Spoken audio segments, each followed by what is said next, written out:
১ October বিশ্ব প্রবীণ দিবস। দুর্গাপূজার কারণে জেলা প্রশাসন ৭ অক্টোবর সকালে নারায়ণগঞ্জ জেলা প্রশাসকের কার্যালয় প্রাঙ্গণ হতে একটি বর্ণাঢ্য র্যালি আয়োজন করে জেলার প্রবীণদেরকে নিয়ে। র্যালিতে অংশগ্রহণ করেন জেলা প্রশাসক মোহাম্মদ জাহিদুল ইসলাম মিয়া সহ ঊর্ধ্বতন প্রশাসনিক কর্মকর্তাবৃন্দ। নবীন, আবার এই নবীনরাই একদিন প্রবীণ হবে।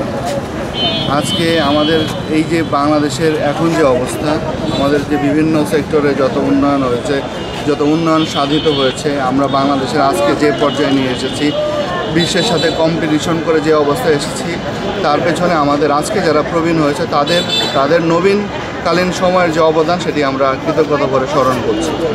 আমাদের অনেক শিক্ষিত মানুষ, শিক্ষিত পরিবার, তাদের পরিবারের থেকেও দেখা যায় যে বৃদ্ধাশ্রমে তারা বাবা মাকে রেখে আসছে। তাহলে আমি বলবো যে তারা আসলে কি শিক্ষায়, আমরা কোন শিক্ষায় শিক্ষিত হচ্ছি? আমরা এই ধরনের শিক্ষায় শিক্ষিত হতে চাই না। এই জন্যই আমরা বলেছি যে কেবল নয়, ফলাফলমুখী শিক্ষা, বিকশিত হোক মানবতার শিক্ষা।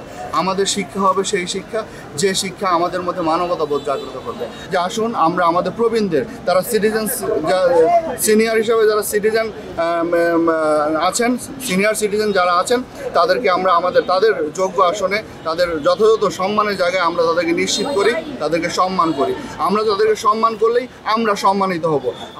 র্যালি পরবর্তী আলোচনা সভায় আগত প্রবীণরা বক্তব্য রাখেন প্রশাসনের কর্তা ব্যক্তিরা। সবশেষে বক্তব্য রাখেন জেলা প্রশাসক মোহাম্মদ জাহিদুল ইসলাম মিয়া।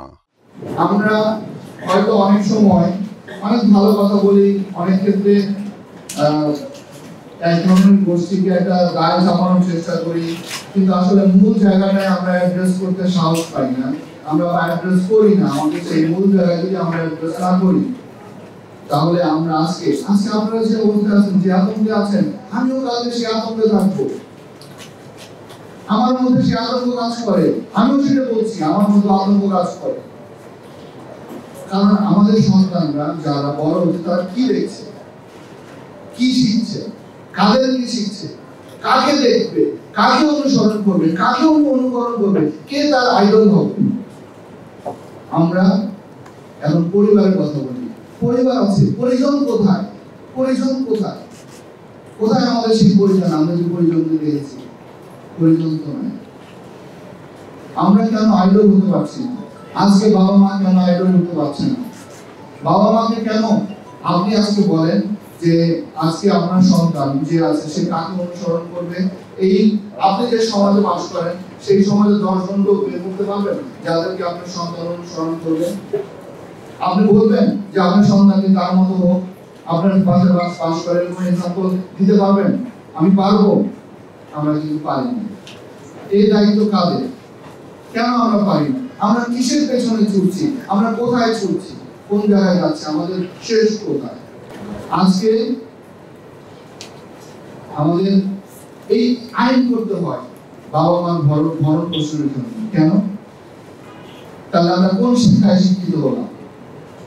কি শিক্ষায় শিক্ষিত হলাম যে আইন করে বাবা মার ভরণ পোষণ আমাদের করতে হবে? বাস্তবতা 2013 সালে আইন করেছে। এইভাবে কি আমরা যে কাঙ্ক্ষিত সমাজ চাই, সেটি কি সম্ভব? ভালোবাসার মধ্যে যদি অর্জন করা না যায়, শুধুমাত্র এই যে আমরা মোবাইল কোড করি, এই যে আমরা শাস্তি দিচ্ছি, এই যে হোটেলগুলোতে শাস্তি দিচ্ছি, কোন পরিবর্তন কয়জন হচ্ছে বলেন? আমরা তো আমি ব্যক্তিগতভাবে একই হোটেলে আমি এসে থাকবো 3 বার শাস্তি দিয়েছি, চেঞ্জ হয়, পরিবর্তন হচ্ছে না। কারণ এটা ধারণ করে না সে পরিবর্তনটা। আমরা পরিবর্তনটা পছন্দ করি না, আমরা কোন পরিবর্তনের দিকে যেতে চাই না। Report Shahjahan Chowdhury, NN TV, Narayanganj.